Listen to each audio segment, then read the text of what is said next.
नमस्कार दोस्तों, चैप्टर 2 है और ये चैप्टर 2 का पार्ट 3 है।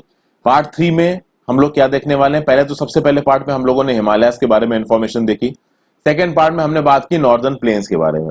तो नॉर्दर्न प्लेन्स में मैंने पंजाब प्लेन्स के बारे में बताया, गंगा प्लेन्स के बारे में बताया, ब्रह्मपुत्रा प्लेन्स के बारे में बताया। ये वीडियो उतनी ही जरूरी है दोस्तों, क्योंकि यहाँ पे हम लोग बात करेंगे पेनिनसुलर प्लेट्यू की। और पेनिनसुलर प्लेट्यू के बहुत सारे इंपॉर्टेंट रिलीफ फीचर्स मतलब कि उसके लैंड पे माउंटेन्स कहां पे हैं, नदियां कहां से बह रही हैं, सेंट्रल हाईलैंड कहां पे है, डेक्कन प्लेट्यू कहां पे है, ये सारी चीजें मैं आपको यहां पे बताने वाला हूं। बहुत इंपॉर्टेंट वीडियो है दोस्तों ये। कुछ लोगों को लगेगा बिल्कुल इंपॉर्टेंट नहीं है। देखिए, अगर आप सिर्फ एनसीईआरटी की रीडिंग कर जाते हो तो ये वीडियो इंपॉर्टेंट नहीं है, लेकिन अगर रीडिंग के साथ साथ आप मैप को देखते हो, चीजों को एनालाइज करते हो, तो ये वीडियो उतनी ही इंपॉर्टेंट हो जाती है, क्योंकि यही चीजें आपको कोचिंग इंस्टीट्यूट्स में महंगी महंगी पढ़ाई जाती हैं। तो आगे बढ़ने से पहले लाइक का बटन दबा दीजिए, ज्यादा से ज्यादा लोग इन वीडियोस को देखें, ये वीडियो उतनी ही जरूरी है। तो बात करते हैं भाई पेनिनसुलर प्लेट्यू की। क्या है पेनिनसुलर प्लेट्यू? अगर आपको मैं ऊपर की तरफ एक फिगर दिखाऊं, ये जो नीचे का पेनिनसुलर पोर्शन दिख रहा है ना आपको इंडिया का, majority of this is peninsular plateau. अब इस पेनिनसुलर प्लेट्यू के बहुत से अलग अलग हिस्से हैं। तो इसकी डेफिनेशन क्या है? It is a table land composed of old crystalline igneous and metamorphic rocks। सबसे पहले तो आप ये समझिए टेबल लैंड क्या होता है। दोस्तों देखिए, टेबल लैंड एक तरीके का पठारी होता है। प्लेट्यू जानते हैं? अब डेक्कन प्लेट्यू या पेनिनसुलर प्लेट्यू की बात हो रही है। प्लेट्यू क्या चीज होती है? प्लेट्यू होता है उठा हुआ हिस्सा जो थोड़ी ऊंचाई पे हो, जैसे तिब्बतन प्लेट्यू हो गया, पेनिनसुलर प्लेट्यू हो गया, छोटा नागपुर प्लेट्यू हो गया। इन प्लेट्यूज में क्या होता है? ये उठे हुए होते हैं, ऊंचाई पे होते हैं। तो फॉर एग्जाम्पल, ये नॉर्मल जमीन चल रही है, थोड़ा सा ऊपर गए, एक सपाट हिस्सा आया, फिर नीचे आया, तो ये जो पोर्शन हो जाएगा ये क्या हो जाएगा? प्लेट्यू हो जाएगा। इसको आप टेबल लैंड भी बोलते हो। तो टेबल लैंड को कभी कभी प्लेट्यू बोला जाता है, प्लेट्यू को कभी कभी टेबल लैंड बोला जाता है। चलिए ठीक है। किससे बना है? Old crystalline igneous and metamorphic rock. अब क्रिस्टलाइन को अब इग्नोर करिए, आप इग्नियस और मेटामॉर्फिक पे ध्यान दीजिए। इग्नियस रॉक्स क्या होती हैं, मेटामॉर्फिक रॉक्स क्या होती है? मैंने पहले ही आपको बताया कि मेरी ज्योग्राफी की प्लेलिस्ट में जाके इग्नियस, मेटामॉर्फिक और सेडिमेंट्री रॉक्स देखिए, मेरे नाम के साथ सर्च मारिए, यूट्यूब में आपको मिल जाएंगी। इग्नियस रॉक्स कब बनती हैं? जब जमीन के अंदर का लावा बाहर आया, हवा को एक्सपोज हुआ, ठंडा हो गया, वो बन गए इग्नियस रॉक। अगर वो हवा को एक्सपोज होकर बन रही तो बन हो गई एक्सट्रूसिव इग्नियस। अगर वो जमीन के नीचे ठंडी हो रही तो हो गई इंट्रूसिव इग्नियस। वहीं पे मेटामॉर्फिक रॉक्स क्या होती है कि अगर इग्नियस रॉक्स को और सेडिमेंट्री रॉक्स को आपने दबा दिया और बहुत ज्यादा हीट और प्रेशर पे एक्सपोज कर दिया, तो कई 100 मिलियन सालों बाद वो मेटामॉर्फिक रॉक्स में कन्वर्ट हो जाएंगे। तो पूरे का पूरा पेनिनसुलर प्लेट्यू मेनली इग्नियस और मेटामॉर्फिक रॉक से बना हुआ है। ये बना क्यों? It was formed due to, देखिए, due to breaking and drifting of the Gondwana land and thus making it part of the oldest landmarks. अब आप बोलोगे ये गोंडवाना लैंड क्या है? यही तो खास बात होती है दोस्तों, जब आप एनसीईआरटी पढ़ते हो ना तो उसके बीच के शब्द नहीं समझ में आते हैं। अब मैं आपको बताता हूं ये गोंडवाना लैंड से कैसे टूटा, कैसे आया। आप सबसे पहला फिगर देखिए, परमियन एज। यहां पे आपको नजर आ रहा है 250 मिलियन ईयर्स अगो। रुकिए, मैं अपना पेन जरा एक्टिव कर लेता हूं यहाँ पे। हाँ जी, यहां आइए, परमियन 250 मिलियन ईयर्स अगो। ये आपको पेंजिया नजर आ रहा है। इस पेंजिया के बीच से आपको इक्वेटर पास होता नजर आ रहा है। ठीक है, यहां पे दो तरीके की चीजें बनेंगी। अब ये पेंजिया टूटना शुरू होगा और इस पेंजिया की हालत 200 million years ago Triassic period में कैसी हो जाएगी? कुछ इस टाइप की होती नजर आएगी। ये बीच से इक्वेटर अभी भी जा रहा है। इस इक्वेटर के ऊपर का ये वाला जो हिस्सा है इसको क्या बोला गया? लॉरेशिया। और नीचे वाले हिस्से को क्या बोला गया? गोंडवाना लैंड। अब नीचे वाले हिस्से में देखिए, इधर आपका साउथ अमेरिका निकल रहा है, इधर अफ्रीका निकल रहा है, नीचे की तरफ ऑस्ट्रेलिया निकल रहा है, और ये वाला जो लैंड मास है ये है अपना प्यारा भारत देश। तो इस पेंजिया को तोड़ा आपने। पेंजिया को तोड़ने के बाद नीचे का जो गोंडवाना लैंड था उससे लैंड का एक टुकड़ा टूटा, वो होगा इंडिया। वो लैंड का टुकड़ा अपनी जर्नी शुरू करेगा ऐसे और इस लैंडमास की तरफ आ रहा होगा। फाइनली थोड़ा और आएगा और एंड में आके यही ये वाला लैंडमास पूरा आके इस तरीके से मिल जाएगा और हमारे हिमालयास बनेंगे। तो ये प्रेजेंट डे है। तो आप देख रहे हैं ना चीजें कैसे हुई। पहले 250 मिलियन ईयर्स अगो ऐसा था, फिर टूटा 200 मिलियन ईयर्स अगो ऐसा हुआ, 145 मिलियन ईयर्स अगो ऐसा, 65 मिलियन ईयर्स अगो ऐसा, और आज के डेट में आपको जो पूरा दुनिया नजर आती है वैसे नजर आती है। तो अब समझ में आया कि जो एनसीईआरटी में लिखा हुआ है कि जो इंडियन लैंड मास है वो गोंडवाना लैंड से टूटा। तो गोंडवाना लैंड ये है, इस गोंडवाना लैंड से टूट गया ये, और फिर इसने अपनी जर्नी शुरू की और फिर जर्नी करके फाइनली ये एशिया के इस लैंड मास में आके मिल गया। तो आई होप आपको ये समझ में आ गया होगा कि हम गोंडवाना लैंड से कैसे टूटे और कैसे हम लोग वन ऑफ द ओल्डेस्ट मास का हिस्सा है। अब आगे चलते हैं। ये जो पेनिनसुलर प्लेट्यू है, इसके दो ब्रॉड डिवीजन्स हैं। एक है आपका सेंट्रल हाईलैंड, एक है आपका डेक्कन प्लेट्यू। यानी कुल मिला के बात ये होगी, पेनिनसुलर प्लेट्यू को भी यहाँ पे दो हिस्सों में तोड़ दिया गया है, एक है सेंट्रल हाईलैंड और एक है डेक्कन प्लेट्यू। थोड़ा और देखते हैं। The part of the peninsular plateau lying north of the Narmada river, तो north of the Narmada river जो पार्ट है उसको आप बोलोगे सेंट्रल हाईलैंड। ये central highland major area cover करेंगे मालेवा प्लेट्यू का। तो अभी हमको देखना क्या क्या है, पहले तो हमको देखना है सेंट्रल हाईलैंड कहाँ है, फिर हमको देखना है डेक्कन प्लेट्यू कहाँ है, फिर हमको देखना है मालवा प्लेट्यू कहाँ है, फिर हमको देखना है नर्मदा कहाँ है, और नर्मदा के नॉर्थ में हो जाएगा आपका क्या, सेंट्रल हाईलैंड। ये सब चीजें देखते हैं। फिर आगे Vindhyan range is bounded by the Satpura on the south and Aravallis on the north west. Vindhya और सतपुरा के बीच में कौन सी नदी बहती है दोस्तों, नर्मदा नदी। तो नर्मदा नदी के नॉर्थ में है विंध्यन रेंज, नर्मदा नदी के साउथ में है सतपुरा रेंज। तो चूंकि ये बोला गया है कि जो सेंट्रल हाईलैंड है ये भी पेनिनसुलर ब्लॉक का हिस्सा है, नर्मदा के नॉर्थ का इलाका है वो सेंट्रल हाईलैंड होगा। तो ऑब्वियसली बात है, जो विंध्यन रेंज होगी वो सेंट्रल हाईलैंड में चली जाएगी और जो सतपुरा रेंज होगी वो पेनिनसुलर प्लेट्यू में आ जाएगी। ठीक है। उसके बाद ये जो विंध्यन रेंज है, this is bounded by the Satpura range on the south, मतलब विंध्या के साउथ में सतपुरा रेंज आएगी और अरावलीज आएंगे उसके नॉर्थ वेस्ट में। और ये जो अरावलीज है सीधे सीधे वेस्ट वर्ड एक्सटेंशन करते हुए जो राजस्थान का सैंडी और रॉकी डिजर्ट है वहां पे जाके मिल जाएंगे। ठीक है। इस इलाके में नदियां कौन कौन सी बह रही हैं, तो चंबल बह रही है, सिंध बह रही है, बेतवा बह रही है, केन बह रही है, और ये south west to north east बह रही है, मतलब एक स्लोप है south west to north east. जो सेंट्रल हाईलैंड्स है they are wider in the west but narrower in the east. The eastward extension of this plateau is known as Bundelkhand और बघेलखंड। बहुत चीजें मैंने आपको बता दी, बोलो सर ऐसे समझ नहीं आ रहा है, तो फिगर में समझते हैं। अब आते हैं फिगर पे। फिगर में एक एक चीज आपको समझ में आ जाएगी। यहां देखिए दोस्तों, यहां से कहीं से आपको ये नर्मदा नदी बहती नजर आएगी। अभी वो नर्मदा नदी भी कैसे बह रही है वो मैं बताता हूं। इसके नॉर्थ में आ गया आपका सेंट्रल हाईलैंड, इसके साउथ में आ गया आपका डेक्कन प्लेट्यू। सेंट्रल हाईलैंड क्या बोला गया कि सेंट्रल हाईलैंड अपने वेस्टर्न एजेस में चौड़ा है और अपने ईस्टर्न एजेस में पतला है। देखिए सेंट्रल हाईलैंड वेस्टर्न एजेस में चौड़ा हो रहा है ना अपने वेस्टर्न एक्सटेंट पे, लेकिन अपने ईस्टर्न एक्सटेंट पे पतला होता जाएगा। तो जैसे जैसे आप सेंट्रल हाईलैंड्स में ईस्ट की तरफ जाएंगे वो पतला होता जाएगा, और वेस्ट की तरफ वो होगा बहुत चौड़ा। ओके। इसी सेंट्रल हाईलैंड का ईस्टर्न एक्सटेंशन दो जगह बनाता है। देखिए नीचे लिखा है ना, आपको याद दिलाता हूं। The eastward extension of this plateau are locally known as Bundelkhand and Baghelkhand. तो भैया इस प्लेट्यू का ईस्टर्न एक्सटेंशन तो देखते हैं, इसका ईस्टर्न एक्सटेंशन कहां पहुंच रहा है, इसका ईस्टर्न एक्सटेंशन पहुंच रहा है, ये रहा बुंदेलखंड और ये रहा बघेलखंड। यहां पे मैंने आपको थोड़ा सा जूम इन करके दिखाया है। ऊपर की तरफ उत्तर प्रदेश दिख रहा है जिसके इलाके दिख रहे हैं आपको ब्रज, अवध और पूर्वांचल, और नीचे मध्य प्रदेश के नॉर्दर्न हिस्से में आपको यहाँ बुंदेलखंड नजर आ रहा है, और यहाँ आपको बघेलखंड नजर आ रहा है जो कि छत्तीसगढ़ को भी छू रहा है दोस्तों। तो ये बुंदेलखंड के इलाके, बघेलखंड के इलाके, ये भी आपके पेनिनसुलर प्लेट्यू के ही हिस्से हैं। सेंट्रल हाईलैंड के ईस्टर्न एंड पे आपको ये हिस्से नजर आएंगे। यहाँ पे आपको नॉर्थ में यूपी दिख रहा है, यहाँ पे मध्य प्रदेश दिख रहा है। ठीक है। कुछ चीजें यहाँ पे आपको और क्लियर हुई। और नीचे आते हैं, यहाँ पे थोड़ा और सही तरीके से आपको चीजें दिख रही हैं। ये है डेक्कन प्लेट्यू, ये है आपका छोटा नागपुर प्लेट्यू, ये है आपका बघेलखंड प्लेट्यू। मालवा प्लेट्यू दिख रहा है क्या? जो सेंट्रल हाईलैंड है most of the Malwa plateau को कवर करता है। ये थोड़ी देर पहले बताया ना मैंने आपको, most of the Malwa plateau is covered by central highland. देखिए यहां पे लिखा हुआ, ऊपर फिर से दिखाता हूं।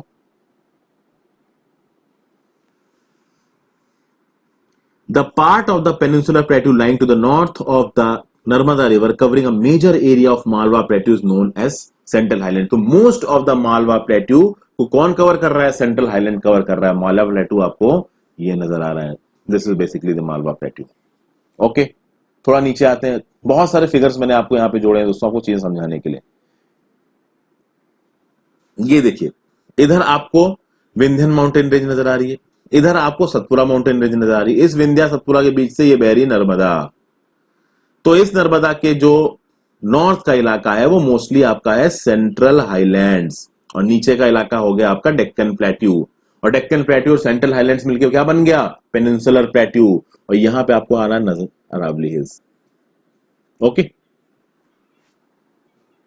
सब चीजें मैं आपको यहां पे दिखा रहा हूं। ये एक इमेज मैंने गूगल पे सर्च मारी तो PMFIS की इमेज है ये, तो ठीक है, जिसकी इमेज है भाई उसको पूरा पूरा आप कह सकते हैं कॉपीराइट मिलना चाहिए इस चीज का। तो यहां पे भी इन कुछ आपको हिल्स दिख रहे हैं, इन हिल्स के बारे में भी मैं अभी आपसे थोड़ी ही देर में बात करूंगा। तो ऑलमोस्ट सब चीजें मैंने आपको बता दी। हाँ, कुछ चीजें छूट गई, चंबल, सिंध, बेतवा और केन, इन नदियों को देखना है तो ये भी देखते हैं भाई। ये देखिए चंबल नदी, इस चंबल नदी की बहुत सारी ट्रिब्यूटरीज दिख रही है, तो बानस दिख रही है, काली सिंध दिख रही है आपको, चंबल दिख रही है, चंबल तो खैर यहां से ओरिजिनेट हो रही है, परबाती दिख रही है, सिंध दिख रही है। तो केन, बेतवा, सिंध, चंबल।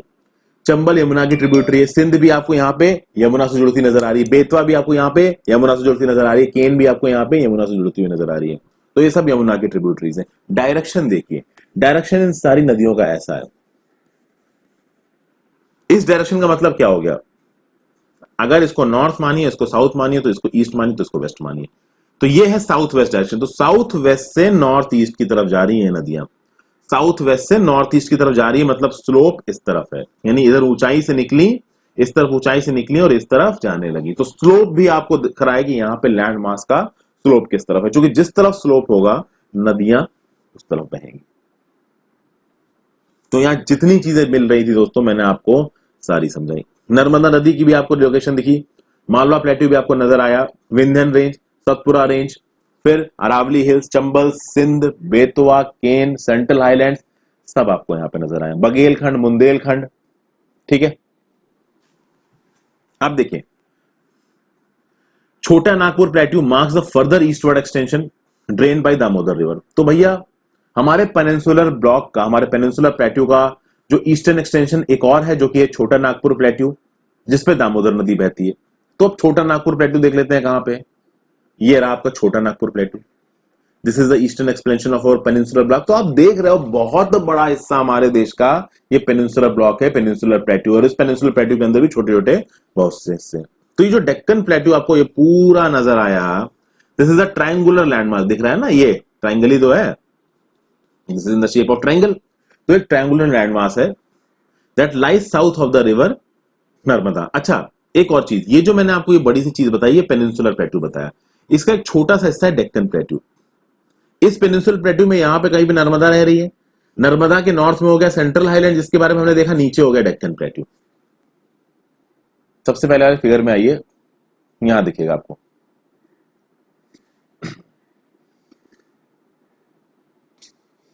ऊपर की तरफ आपको सेंट्रल हाईलैंड दिख रहा है, ये जो नीचे का हिस्सा है ये है आपका डेक्कन प्लेट्यू, ट्रायंगुलर शेप में। ठीक है, डेक्कन प्लेट्यू के बारे में क्या बताया गया, ट्रायंगुलर लैंडमास है south of the river Narmada.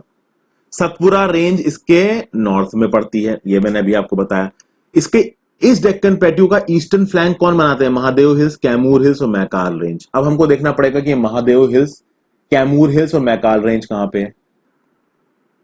तो भाई इन जो आपकी ये जो हिल्स हैं इनको भी देखते हैं, महादेव, कैमूर और मैकाल। नीचे आते हैं,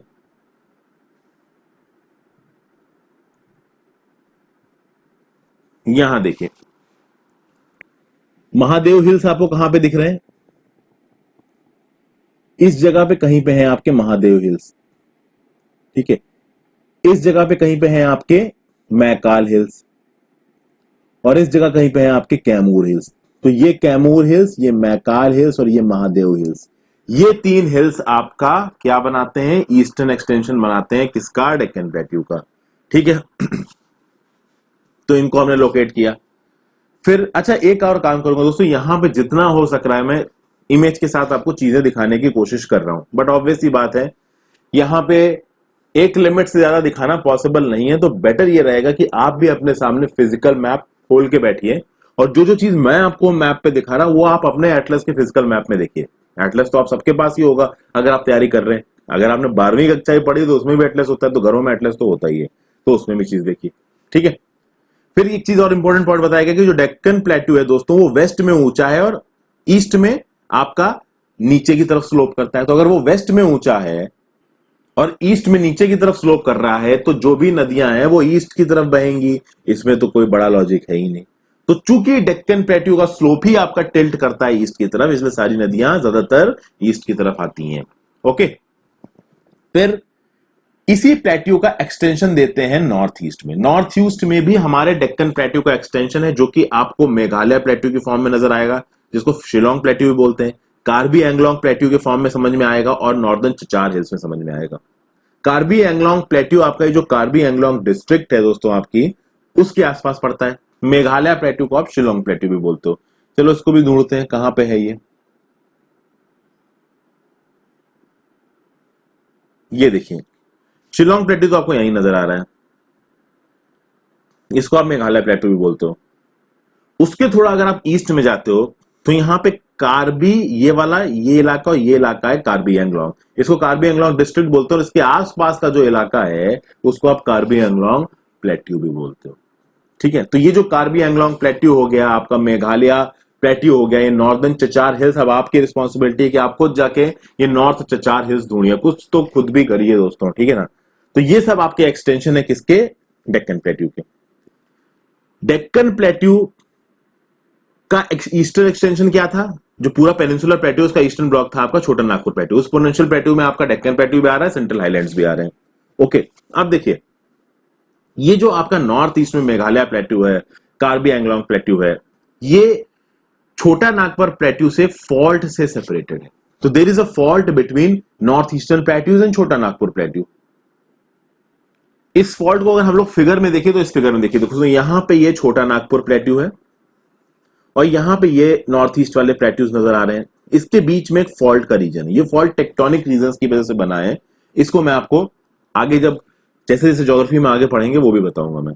फिर नॉर्थ ईस्ट में अगर हिल रेंजेस की बात की जाए दोस्तों, तो वेस्ट टू ईस्ट कुछ हिल रेंजेस मिलती है, गारो, खासी और जैंतिया हिल्स। ये गारो, खासी और जैंतिया ट्राइब्स है मेघालय की। इन ट्राइब्स के नाम पे वहां पे हिलों के नाम पड़े हैं। बेसिकली ये गारो, खासी, जैंतिया हिल्स पूरे के पूरे मेघालय में फैले हुए हैं। तो अब अगर इन गारो, खासी, जैंतिया को समझना है तो आपको भैया नक्शा देखना पड़ेगा मेघालय का, और उससे आपको वहां के डिस्ट्रिक्ट्स के नाम और साथ साथ हिल का डिस्ट्रीब्यूशन भी समझ में आ जाएगा। ये देखिए, ये है दोस्तों मेघालय का नक्शा। इस एक नक्शे में आपको सारे डाउट्स क्लियर हो जाएंगे। देखिए कुछ सर्कल खींच रहा हूं मैं। ऑलमोस्ट गारो हिल, ऑलमोस्ट खासी हिल, सॉरी ये इतना बड़ा है आपका खासी हिल, और ये है आपका जयंतिया हिल। यहां देखिए गारो हिल्स में आपको यहां पे साउथ वेस्ट गारो हिल्स, वेस्ट गारो हिल्स, नॉर्थ गारो हिल्स, ईस्ट गारो हिल्स, साउथ गारो हिल्स डिस्ट्रिक्ट। ये एक्चुअली डिस्ट्रिक्ट बटी हुई है, बट पूरा का पूरा इलाका गारो हिल्स है। खासी हिल्स में आ जाइए तो west Khasi hills, south west Khasi hills, फिर ईस्ट खासी हिल्स, ये पूरा खासी हिल्स हो गया। और इधर west Jaintia hill district, east Jaintia hill district. तो डिस्ट्रिक्ट के हिसाब से यहां मेघालय को बांट रखा है, और इन्हीं इलाकों में ये गारो, खासी और जयंतिया हिल है। तो सबसे पहले इधर आया गारो हिल्स, फिर आया खासी हिल्स, फिर आया जयंतिया हिल्स। गारो, खासी, जयंतिया। ओके,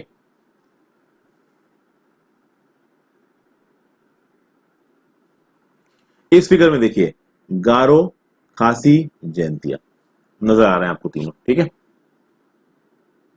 तो ये हो गया। अब आप जाते हैं हम लोग वेस्टर्न घाट्स और ईस्टर्न घाट्स पे। देखिए जो पूरा का पूरा हमारा पेनिनसुला है दोस्तों, उसके वेस्टर्न एज पे चले जाइए तो लगातार आपको वेस्टर्न घाट्स नजर आएंगे, उसके ईस्टर्न एज पे चले जाइए तो आपको ईस्टर्न घाट्स नजर आएंगे।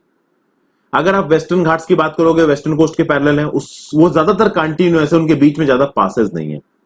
इसमें आपको थाल घाट, भोर घाट और पाल घाट को ढूंढना है। पास का मतलब क्या होता है कि मान लीजिए कंटिन्यूअस माउंटेन रेंज जा रही है, इस माउंटेन रेंज के बीच में कहीं पे गैप हो जाए तो उनको बोला जाएगा पासेस।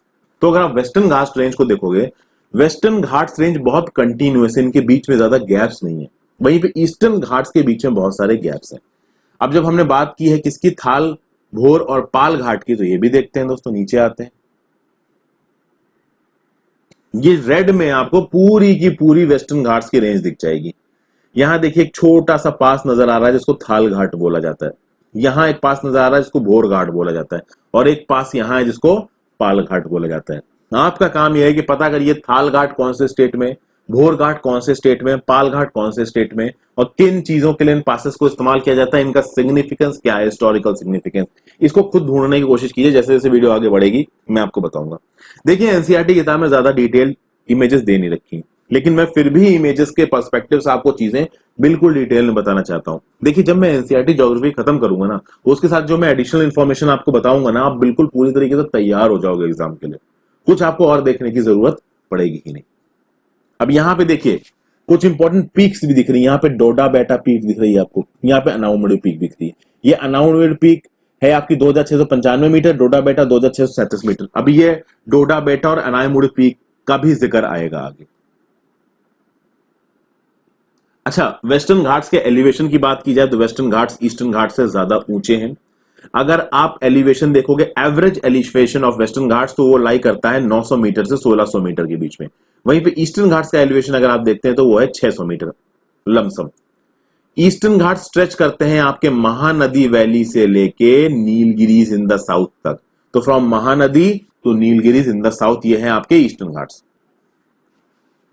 तो यहां देखिए दोस्तों, यहां पे आपको ये ईस्टर्न घाट्स नजर आ रहे हैं। साउथ में ये नीलगिरी हिल्स तक जाते हैं और नॉर्थ में आप कह सकते हैं महानदी वैली से ये शुरू होते हैं। महानदी वैली आ जाएगी आपकी ओडिशा में। अब ये जो ईस्टर्न घाट्स हैं ये बेसिकली डिसकंटिन्यूअस है, इर्रेगुलर है, बहुत जगह पे इनको रिवर्स काट के निकलती हैं, ठीक है। और यही रिवर्स जाके आपके बे ऑफ बंगाल में जुड़ती है। कितनी रिवर्स हैं दोस्तों, आपकी गोदावरी हो गई, कृष्णा हो गई, कावेरी हो गई, सब आपकी बे ऑफ बंगाल में जाके गिर के बहुत बड़ा डेल्टा बनाती है। वेस्टर्न घाट्स की बात करें दोस्तों तो ये करते हैं ओरोग्राफिक रेनफॉल। पता है ओरोग्राफिक रेनफॉल क्या होती है? ओरोग्राफिक रेनफॉल ये होती है कि मॉइस्चर लेडल विंड्स जब एक पहाड़ से टकराएंगी तो वो पहाड़ के रास्ते ऊपर उठने लगेंगी, उठने लगेंगी, उठने लगेंगी। एक समय ऐसा आएगा कि उनकी मॉइस्चर बेयरिंग कैपेसिटी खत्म हो जाएगी और पानी के फॉर्म में बरसने लगेंगी। तो इस वेस्टर्न घाट्स के वेस्टर्न एज पे आपको बहुत बारिश मिलेगी। प्रॉब्लम ये कि वेस्टर्न एज पे इसके लोग ज्यादा रहते नहीं, ज्यादातर लोग इसके ईस्टर्न एज पे ही रहते हैं। तो जहां पे ज्यादातर लोग रहते हैं वहां पे हो जाता है इसका रेन शेडो रीजन, क्योंकि ज्यादातर पानी तो इसके वेस्टर्न एज पे ही बरस जाता है, ठीक है। वेस्टर्न घाट्स को अलग अलग लोकल नामों से जाना जाता है, वो लोकल नाम आप जाके ढूंढिए खुद से। अब अगर वेस्टर्न घाट्स की ऊंचाई देखी जाए, नॉर्थ वेस्टर्न घाट्स की और साउथ वेस्टर्न घाट्स की ऊंचाई को कंपेयर किया जाए, तो आप देखोगे कि कंपेरेटिवली साउदर्न पार्ट में जो वेस्टर्न घाट्स हैं उनकी ऊंचाई ज्यादा है। तो नॉर्थ से अगर आप साउथ तक चलते हैं वेस्टर्न घाट्स में, तो साउथ में वेस्टर्न घाट्स की ऊंचाई थोड़ी थोड़ी बढ़ने लगेगी। जो हाईएस्ट पीक्स हैं आपके वेस्टर्न घाट्स में वो है अनाईमुड़ी पीक जो कि है 2695 मीटर, और एक है डोडा बेटा पीक जो है आपकी 2637 मीटर। ये अनाईमुड़ी और डोडा बेटा थोड़ी देर पहले ही मैंने आपसे बात की।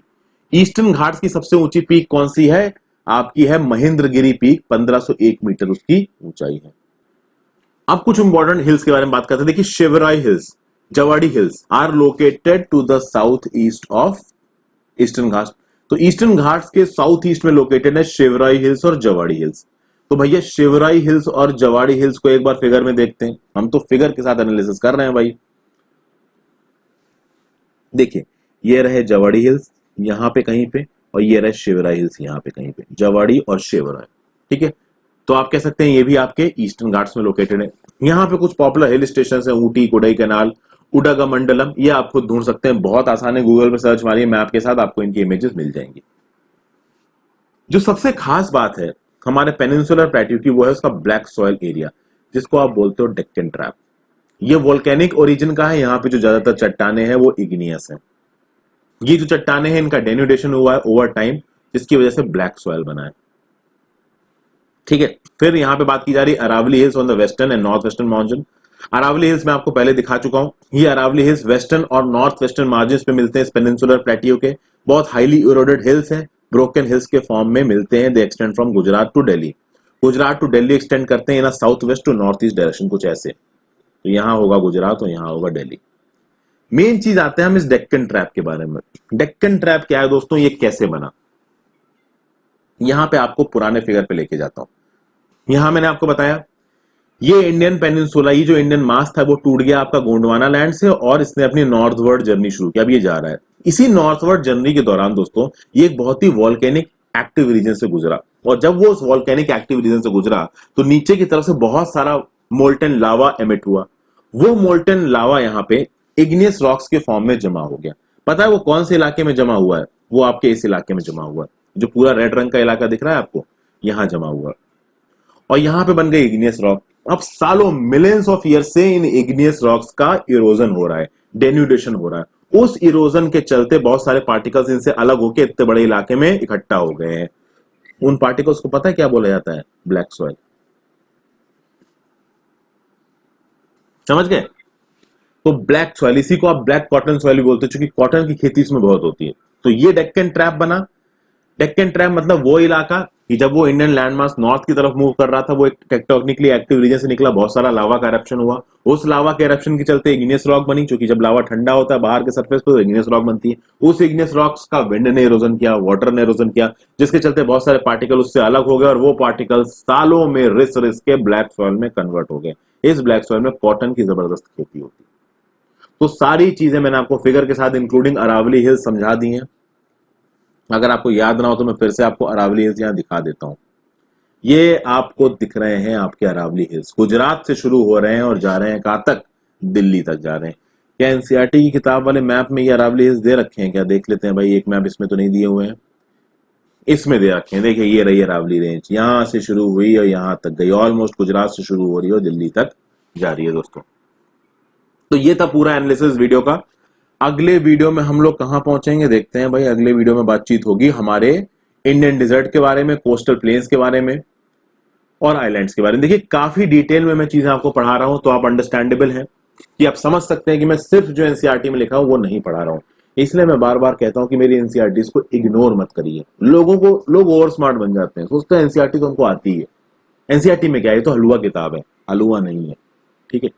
सो आई होप आपको वीडियो पसंद आई हो। Thank you for watching. Video को शेयर कर दीजिएगा। Have a great day.